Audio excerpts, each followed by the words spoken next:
Hi everyone! Today we will talk about how to fix Facebook dating not working. To know how to fix or how to solve Facebook dating not working, you should just go to settings like this. We will click.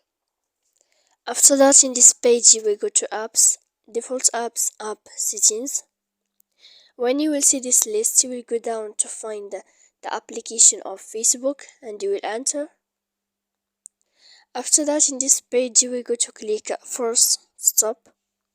Then when you will end this, you will enter to storage.